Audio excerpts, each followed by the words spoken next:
Hey, everybody. Welcome to Grilling at the Green. I'm Jeff Tracy, your host. We're proud to be part of the Golf News Net radio network there on iHeart, along with a number of stations here on the West Coast and in the middle of the country. We'd like to thank the folks at Painted Hills Natural Beef, Beef the Way Nature Intended, and also the Oregon Crab Commission.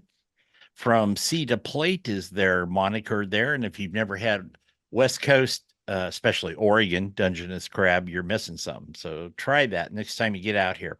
Our guest today, Tom Coyne. Tom's been on the show a few times before. Tom's an author, a journalist, an editor, a golf adventurer, and a credit card actor. That's all I can say there. How you doing, buddy? I'm doing well, Jeff. How are you doing? It's good to be back. How'd you get roped into doing that TV commercial? Well, it's not a credit card. The one for Charles Schwab. Yeah, that's what I should have said that. Sorry. Yeah.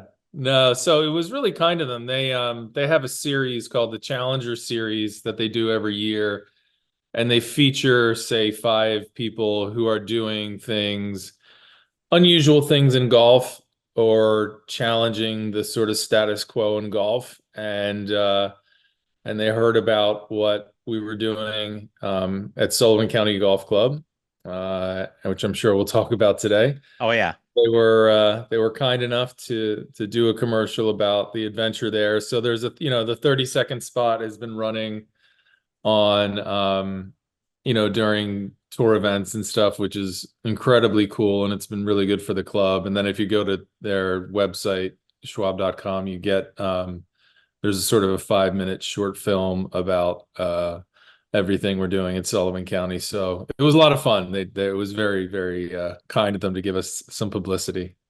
Well, the first time I saw it, I don't remember what tournament I was watching, but sometime this year, and I went, "Hey, I know that guy."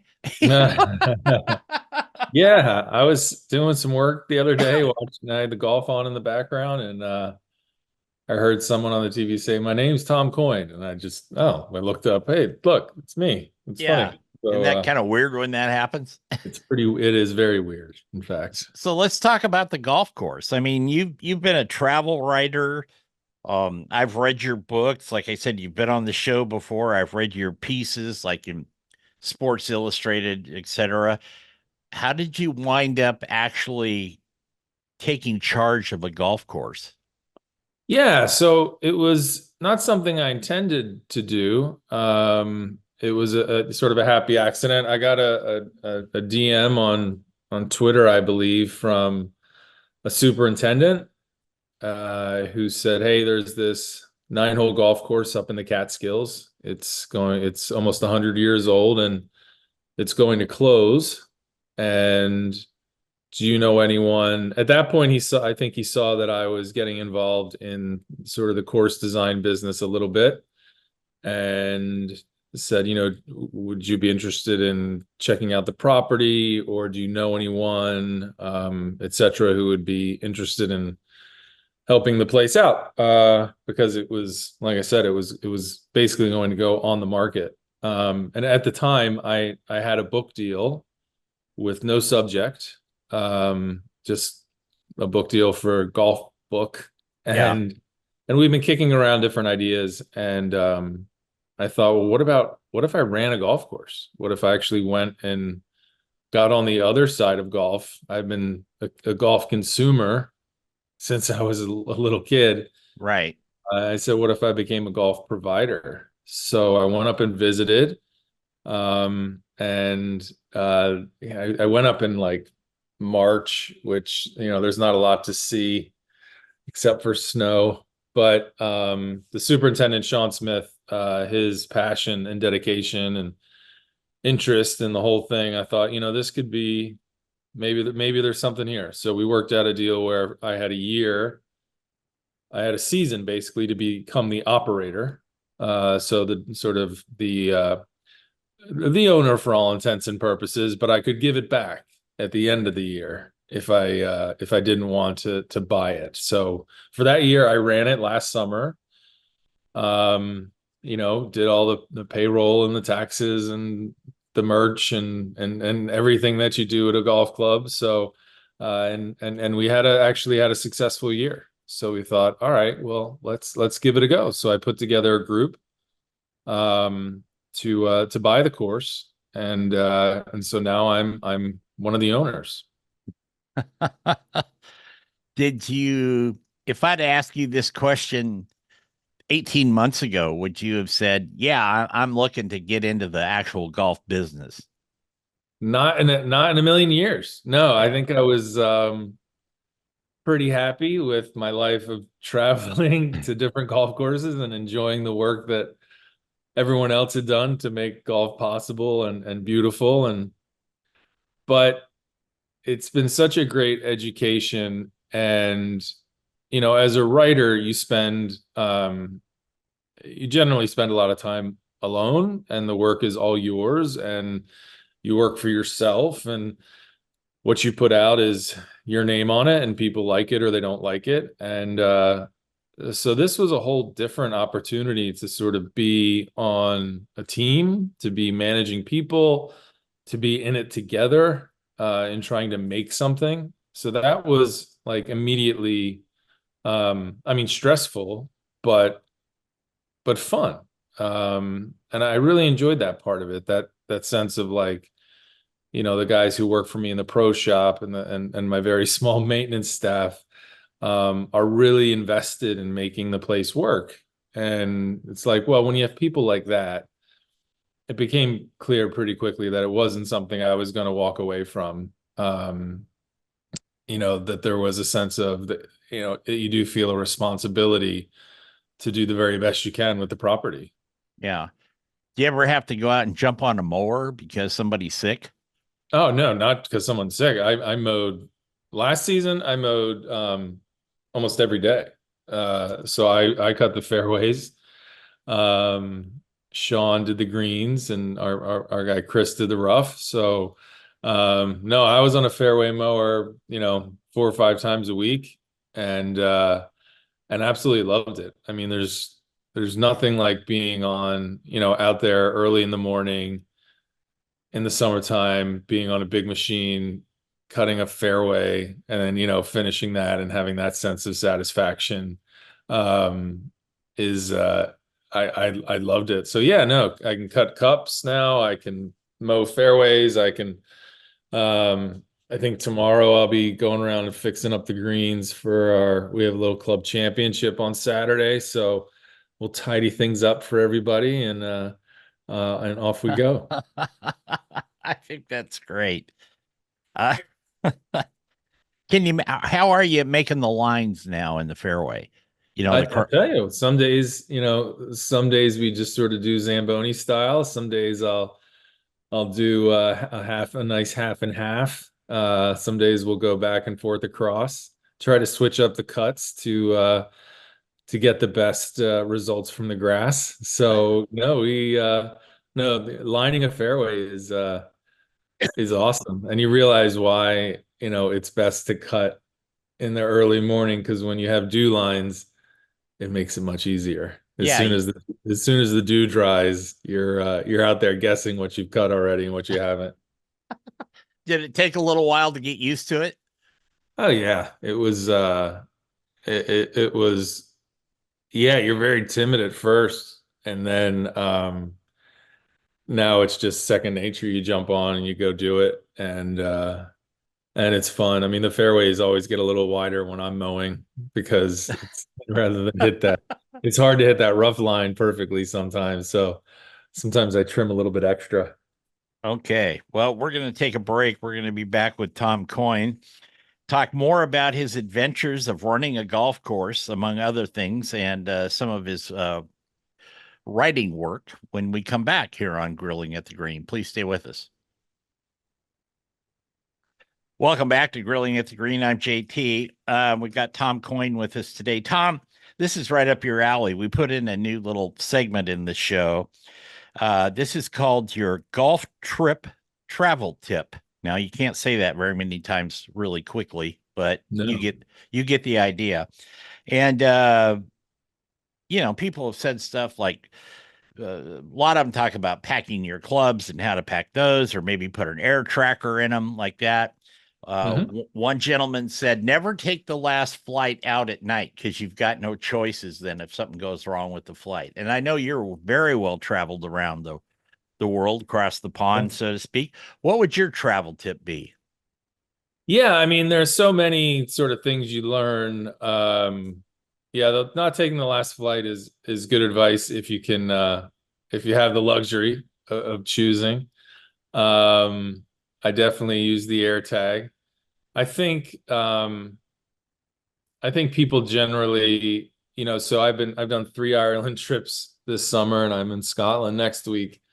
Um, and so on those trips, I still do it myself. I find that people generally overpack, um, Mm-hmm. where you end up kind of wearing the same stuff. Because the weather, it's going to be like 55 to 65, chance of rain, chance of sun. So you kind of end up wearing the same stuff most days anyway, and you're shopping while you're there. So I think when it comes to your packing, less is more. But I think that the most important thing to take on any golf trip is an open mind.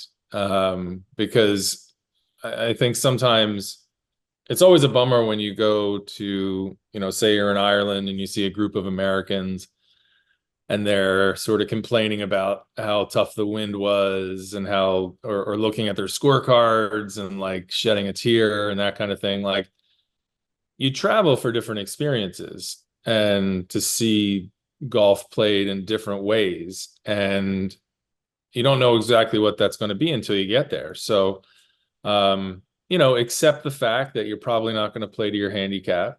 If you're on a new course or you're playing in like, Scottish or Irish conditions. Sure. And don't worry about that. Enjoy yourself, have a good match with a friend and forget about your scorecard and have fun and look around and appreciate where you are and that it is different. I think the mistake people make is playing the comparison game sometimes, like, oh, this reminds me of this course, or oh, at my course we do it this way. That's not why you're visiting. You're visiting to see how they do it. Yeah. And whether you like it or not, it should be at least something you can appreciate. Well, I would think that unless you've got a PGA or an LPGA tour card, you're probably not going to bring those courses to their knees, so to speak. Not no, no, there will be the golf over there is it's more natural. You're gonna get and it's more played along the ground. So you're gonna get funky bounces. The ball's not gonna do all the things you demand of it, and you can hit a good shot and get a bad break. And to me, that's actually more like what golf is. We sort of tend to play, driving range golf, where okay, we want perfect conditions so I can go out and shoot the round of my life. And it's sort of like being at the driving range. Right. And when you're traveling, or like in my case, I'm always playing links golf. It's nothing like that. Every shot you're standing over, you have to sort of think about 10 different things and maybe hit a shot you've never thought about before. Can I hit a low, punchy, hooky 6 iron that's gonna, run around, so that to me is like really imaginative and fun. But it doesn't necessarily lend itself to great scoring. Though when you do get a calm day on a links, it's defenseless and you really probably should score well. Yeah. They're I'll few and far between though. I will tell you that probably since the last time you and I have talked, I just pretty much put the scorecards away. I just go to have fun now.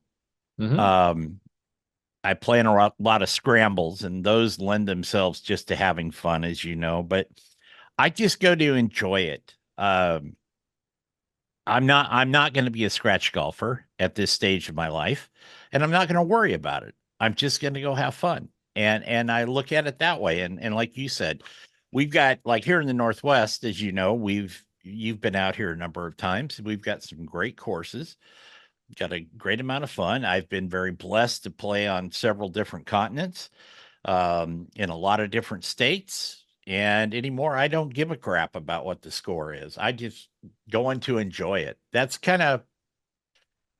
one of the reasons I do this show. It's because I enjoy it, Yeah. So I No, that's a don't, great way to play, Jeff. I think the more we're out there to have fun. And even if you're grinding or you're, trying to get your handicap down or trying to yeah, shoot a certain number, if you're not having fun, you're really reducing your chances of doing that. It's even if you've hit a bad shot, which we have to which is certainly going to happen, and we accept. Um, every golf shot's fun if you yeah, look at it the right way. yeah. So, Absolutely. Absolutely. We're going to take another break. We're going to be back with Tom Coyne and talk more about his golf course adventure this year and also about his writing, what he's got coming up there. So stay with us. Welcome back to Grilling at the Green. I'm JT. Would like to thank, of course, the people at Painted Hills Natural Beef who've been with us for a long, long time. And we have a new sponsor, Squares Golf Shoes. I got my Squares hat on here. You don't want to look at my feet, trust me, but really enjoying those shoes. They're very comfortable. And also Gorilla Grills. Experience the versatility of outdoor cooking with their complete line of gas, pellet, and charcoal grills. Go to gorillagrills.com. As I said, we're talking with Tom Coyne today. I want to ask you something, Tom. The fact that I've been aware of something for the past few years, and I know you certainly have too. The pro shops have been, for the most part, kind of downsizing a bit. They're not carrying the ones around here. That's what I can really speak to. But the ones around here, they're not carrying. You don't go in and see a whole wall of full sets of clubs anymore. You might see a barrel full of wedges and a bunch of putters and maybe some fairway woods or something, but it's not the whole sets. And also with the clothing, was it a kind of an eye opener to you when you said at the top of the show you're dealing with the merch? mhm. Uh, that's a different world. My family came from a retail business. I'm aware of how that works, and I'm just curious of your take on that. Yeah, no, well, merch for us was a really big deal because, as a little rural nine-holer in the Catskill Mountains, the club didn't have a logo. It didn't have merch. So I got a good friend of mine, Lee Wybransky, a sort of a very noted golf artist, to design a cool logo for us, and which I'm wearing now, which is a St. Andrew's cross of a propeller and a golf club, because at our club in 1931, a plane took off our eighth fairway and flew to Denmark in the first transatlantic crossing to Denmark. So that cool Cool. history, yeah, went into the logo, and people love the logo. And we put it on some merch, and it started selling like crazy. So that for us was huge and became a revenue stream that didn't exist at the club before. So this year we've loaded up. So our pro shop is it's tiny, as it should be. But it's pretty loaded up with, hats and sweatshirts and golf shirts and vests and t-shirts and all that kind of stuff. Because people do love the logo, and it's done really well. But yeah, it's challenging. Like, I mean, I definitely realized, like, I couldn't imagine carrying golf clubs. Like, the the cost of inventory, especially for a little place like us, Yeah, like, we're only carrying as much as we need, and we'll have that inventory, um for we had to buy a lot of stuff this year, and um hopefully hopefully it sells out quickly, but at the sure. same time, it's huge to take on, to stock your shop is very expensive. So I think it's no surprise to me that you kind of have the necessities and you have the things that sell well. But yeah, I wouldn't walk into a pro shop and buy. I don't know if people do that as much anymore, and buy a driver. I think much more now. The emphasis on in club purchasing is getting fit.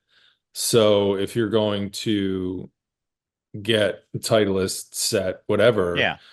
you're going to schedule a fitting and go to where that's happening, and but that's how you're going to buy your golf clubs. Or Yeah. maybe go to a one of the big retail stores and do a fitting there. Yeah, buying things off the rack is in a pro shop. It's funny. I mean, when growing up, that's where we all got our golf clubs, was in the pro Right. shop. Right. That's completely changed. Yeah, and I think with the, like I said, the putters, maybe some wedges, Hmm. maybe you break a club, something like that. You at the turn you run in and buy one. Those, perhaps.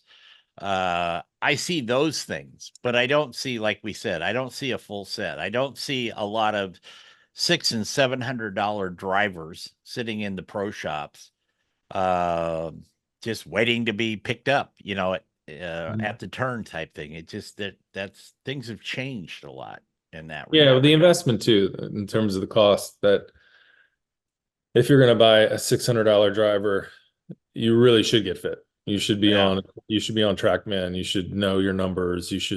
Have, you should be really trying every shaft head combination. So, yeah, grabbing one out of the barrel and going for it is, yeah, it used to be like, okay, I need a stiff shaft and 9.5 degrees. And that's all you needed. That's all you yeah, knew and you wanted. But yeah, now there's myriad options. absolutely. You sell a lot of golf balls, a lot We of clubs. do. That is something that that is that's golf equipment that we do stock, Yeah, and we do very well on golf balls. The golf course is on the side of a mountain. So if you're not putting the ball in the right place, it can find its way off the mountain, in which case you might have to buy some more golf balls in our shop, in which we're very happy to sell you. few years ago, a friend of mine and I went. We're actually making a sales call. Went across the river up into the state of Washington to a little place called Skamania Lodge. It's a beautiful lodge, overlooks the Columbia River, and they've got a golf course there. It's cut into the side of the mountain, right? And again, like you just reiterated there, if you got off the fairways, which weren't very wide to begin with, you were in the pucker brush, as we call it out here. I think Hmm. I went through like a dozen golf balls that day, Tom. I swear I had never gone through that many in one round in my life. I didn't buy any at the pro shop because I'd been forewarned to fill up your golf bag with, but it was like every hole, either my buddy Al or myself, we lost a ball on every hole. So That's that's not the most fun way to play.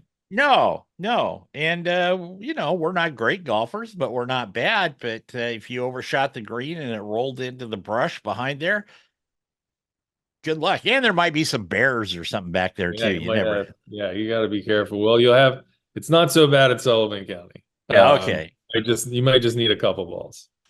How far is it from where you live? Can you zip up there pretty quickly, or is it a trip? It's 3 hours from Philadelphia. We bought a house up here because my wife, like a place for the summer.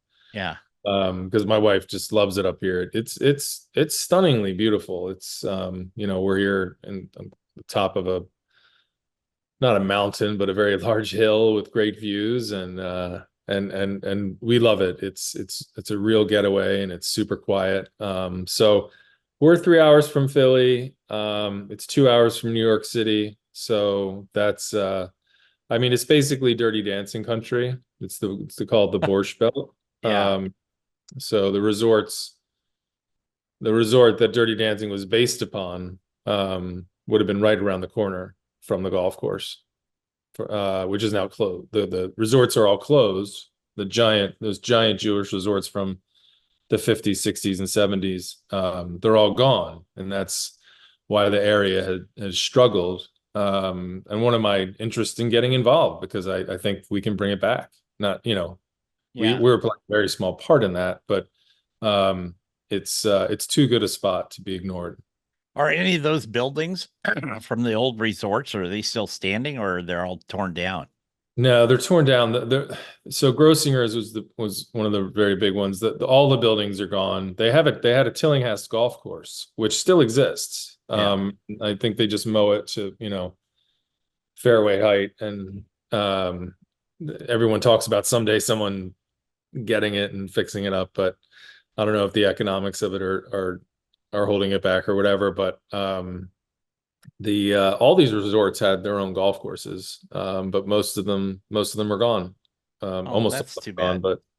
but we're hanging in there. Well, maybe you'll be building the Tom Coyne golf course empire up there in the Borscht Belt. We'll see. We'll see. Start 9 holes at a time. We'll see. We'll get this one right, and we'll see what happens. Yeah, well, when we get done, I'll have to go. Do you have a website for the Yeah, course? Sullivan County. If you just Google Sullivan County Golf Club, you can check it out. You can buy a non-resident membership, I think, for $250 and be a member of the club and get your handicap index and a your bag tag and come visit us. And you can buy merch on the website as well. So that's been really fun to see people, joining the club from Texas and California and Ireland, just because they want to support accessible golf. I mean, our Yeah, green fees are $20, and we're trying to make golf available to people, and it's been fun to see people respond to that and support us, whether they ever show up or not. well, I think that would be fun. I might have to come see you one of these days and do You that. should. We will. We're here. We're going to take another break. We're going to come back and wrap up the show with Tom Coyne, and then he's going to stick around for after hours. Tom's never been through after hours, so it's going to be a fun thing for him. Anyway, we'll be right back. Welcome back to Grilling at the Green and the Golf News Network on iHeart and stations in Portland, Seattle, Wyoming, Texas, and what have you. We thank you all for listening. We're talking with Tom Coyne today. Tom's been on the show a few times before, always interesting. This is a shorter segment, so let's talk about what you're writing now. You're doing some stuff about the Sullivan County course, but um, is that what have you started that process? Well, yeah. So this project is for the next book, A Course Called Home, Right.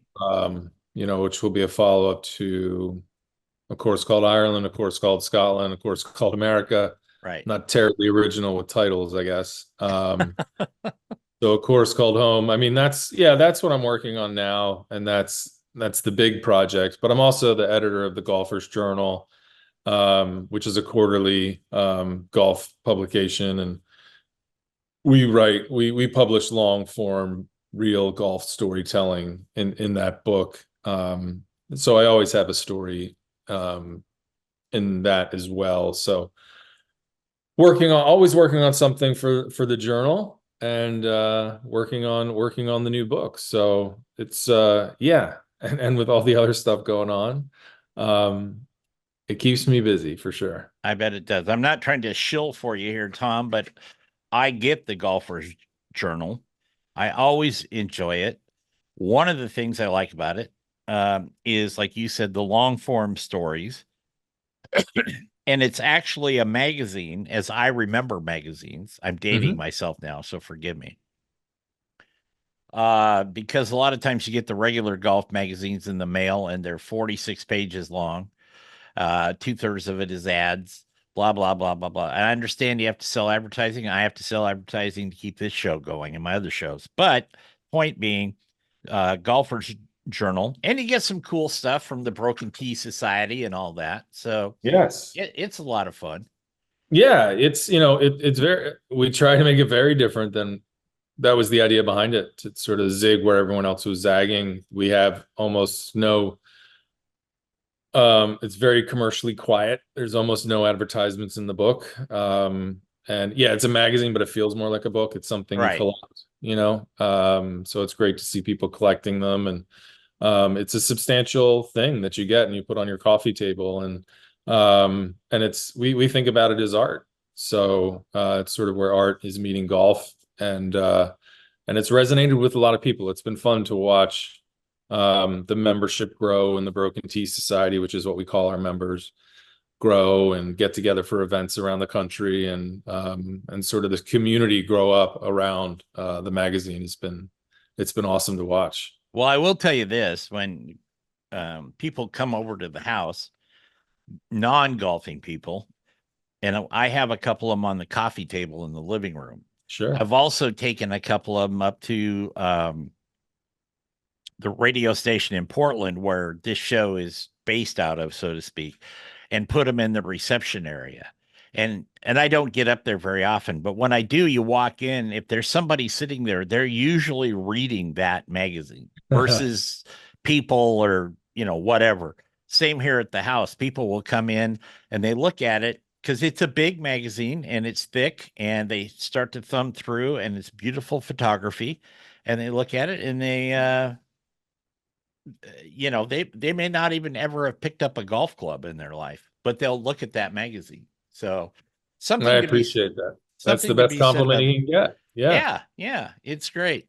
um Anything you want to do with the Sullivan County course that you haven't done yet? I mean, I know there's probably a list of Mhm. wanna, coulda, shouldas, but what's the number one on your list? Well, we did a lot of work this year. As I said, we brought in some partners, and some really great partners. One of them is Bill Murray, the actor, Mm-hmm. Mike Madden, who is a tremendous guy and owns Muhammad Ali's training camp, Fighters Heaven, which is about an hour from here. He lives in California, but he comes out a couple times a year for that, and he's been up to the course. So we put together a good group, and we were able to actually put money into the golf course, and that's been exciting. So we're watching. I mean, literally right now, I'll go over tonight to check on the work. We cleared a significant part of the course to build some new golf holes Mm-hmm. so that we can have a driving range and a putting course, which I think the community really, really needs. There isn't a driving range anywhere up here. Um, and that's the first way to grow golf, is to give people a place to learn how to play it, I Sure, think.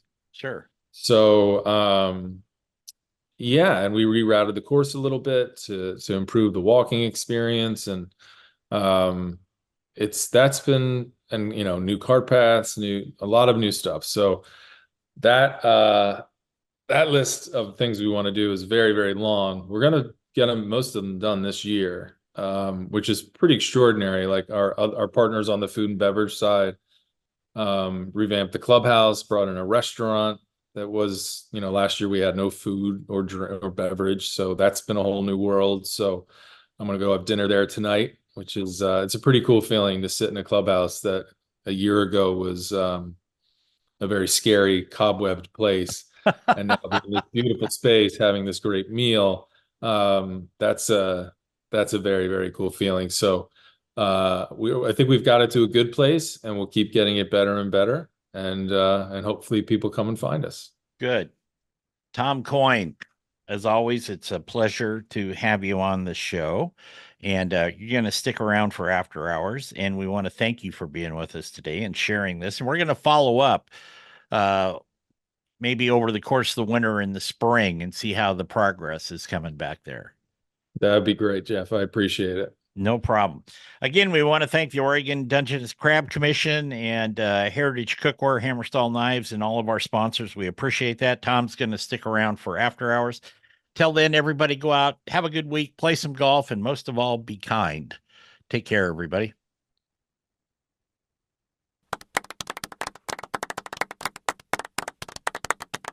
Hey, welcome to After Hours and Grilling at the Green. I'm JT.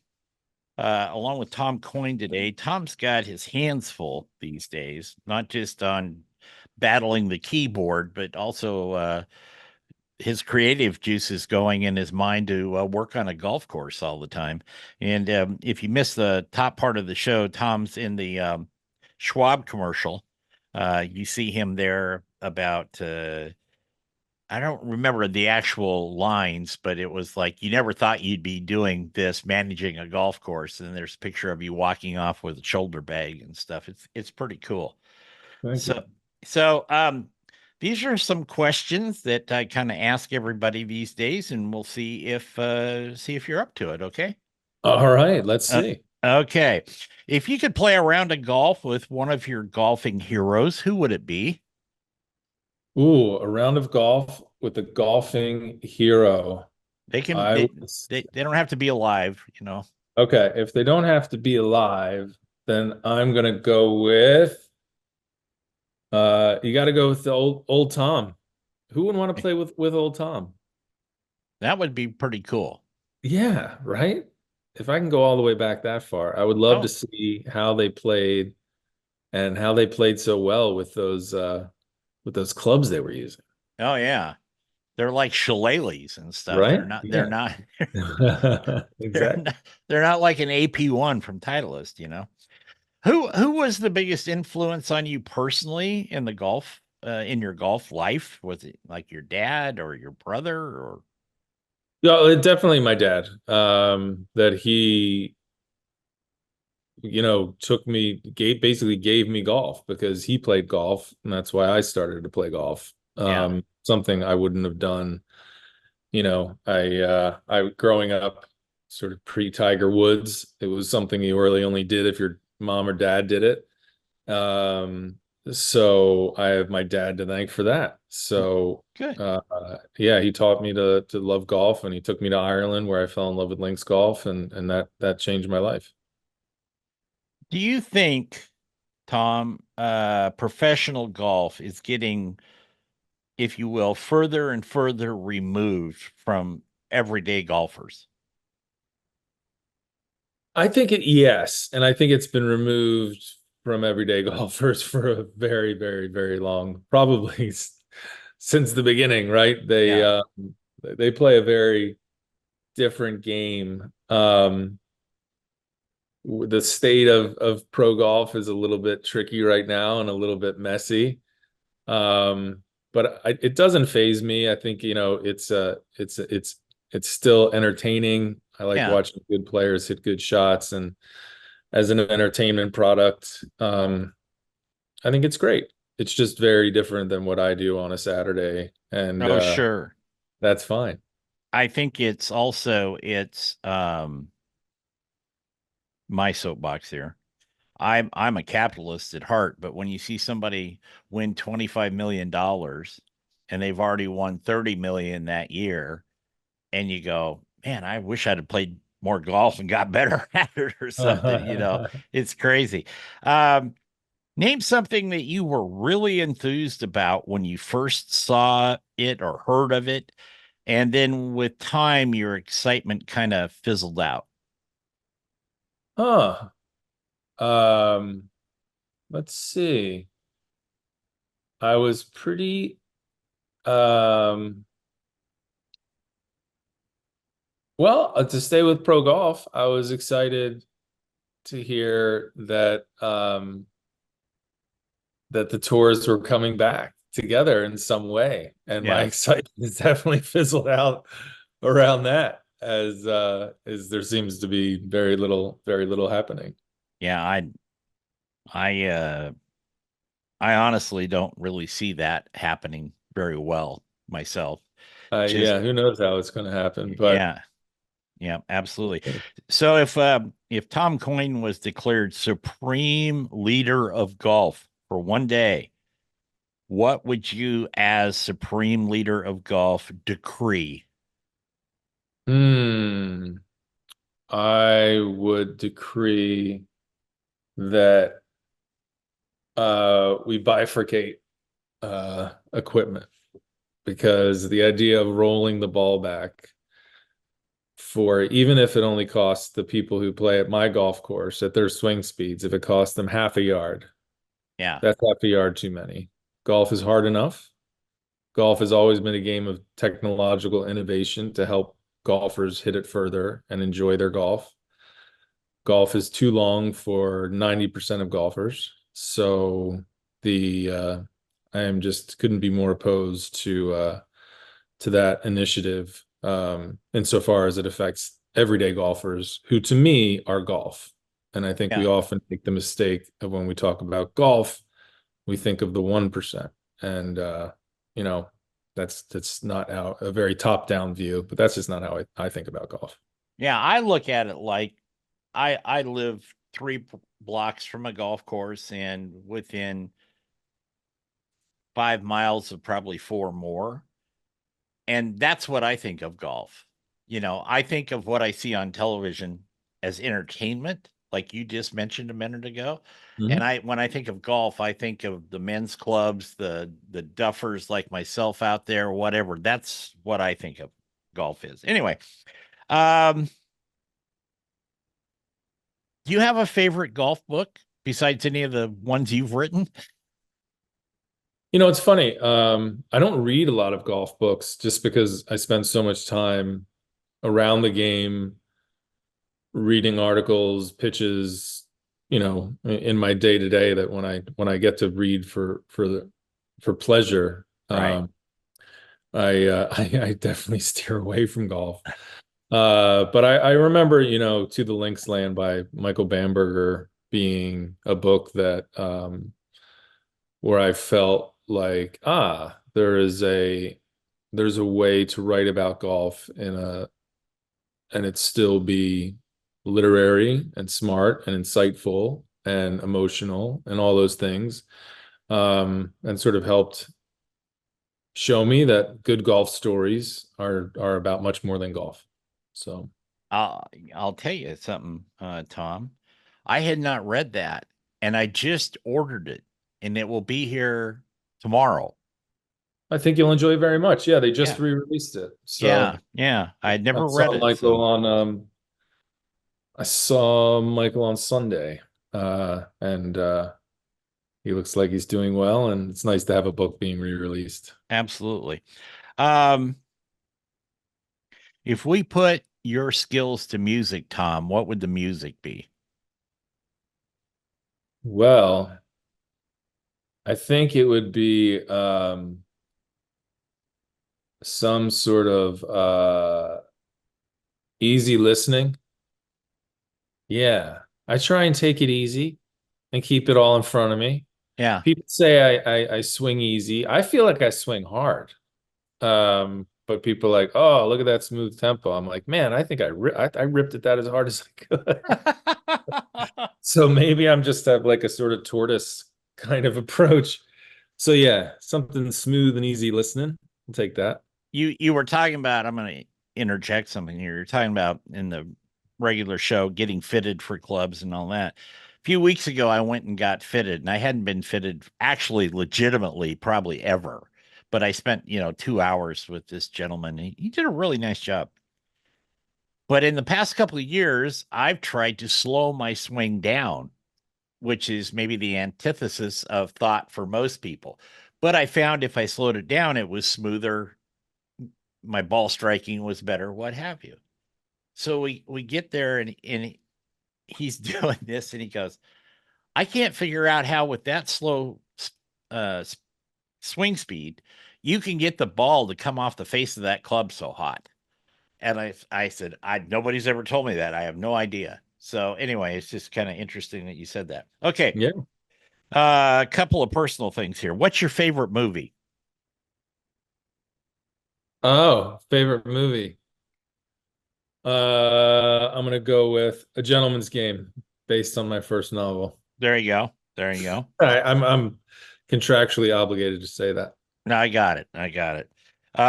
What's the worst movie you ever watched? A Gentleman's Game, based on my first novel. No, I'm just kidding. I'm just kidding. No, no, no, no, no. That was a really fun experience. I bet Uh, it was. Caddyshack 2, Yeah, that one going was from the best golf movie to maybe not the best. maybe not the best. Yeah. Tom, if you could dine with a historical figure, who would it be and what would be on the menu? Ooh, okay. I'll go with um I'm kind of interested in Napoleon recently, But I'm getting really into World War II, so maybe Churchill.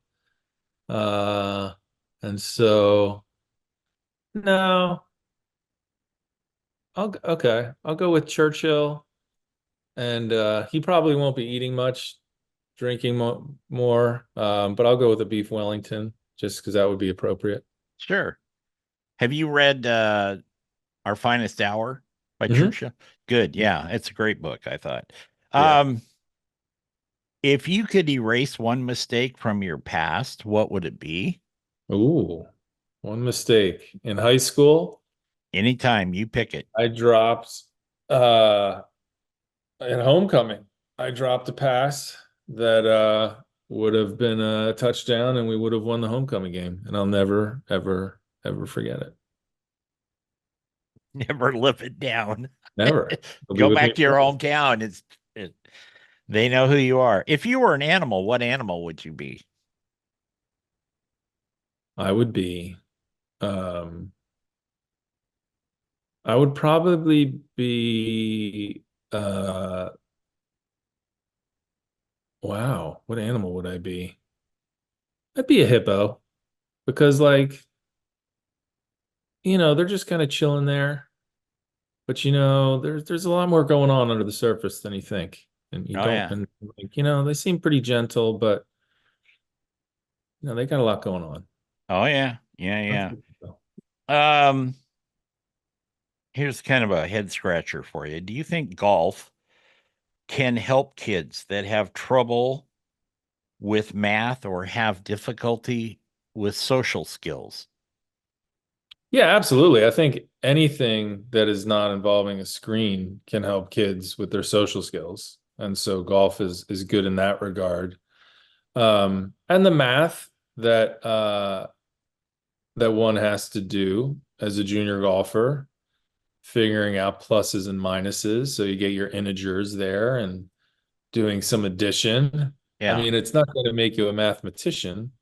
Um, but I mean, golf generally, there's a lot of healthy practices associated with it if sure. you're doing it the right way. So yeah, it's definitely Okay. good. Couple more here, Tom. What's one thing you miss about your 20s?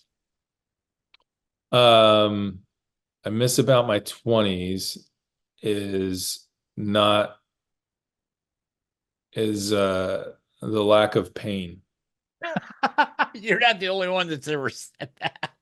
Yeah.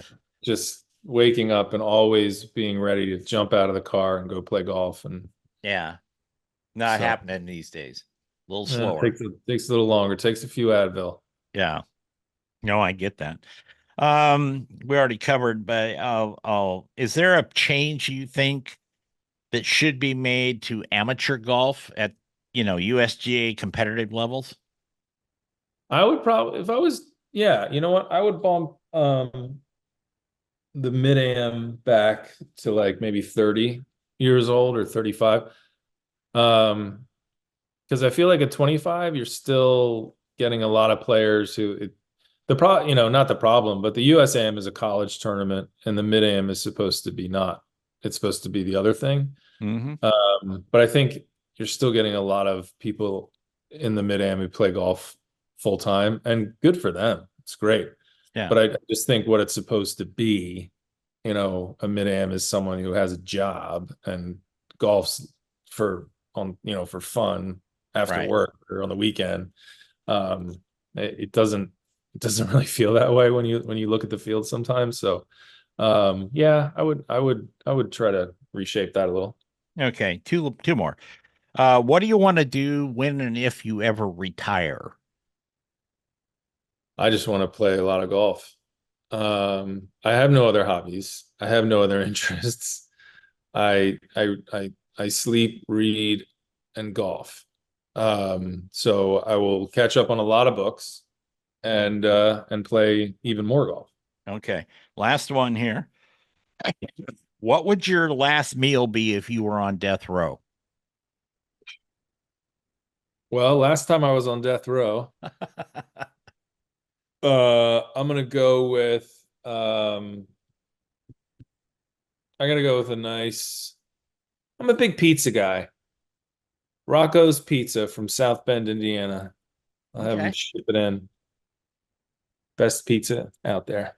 All right. Because, you don't have to worry about caloric intake at that point No, just or bring it on. cholesterol, or just bring it, wherever. Exactly. Tom Coyne, good luck, buddy, with your golf course up there at Sullivan County, and kind of keep us surprised, and I'll keep an eye on you. And then, like I said, after the first of the year in the spring, we'll have you back and give us a progress report. How's that? I love it, JT. I appreciate you having me on, and come see us in Sullivan County. I will. That's going to wrap it up for After Hours for Tom and myself. Like we said before, go out, play some golf, have some fun, but most of all, be kind. Take care, everybody.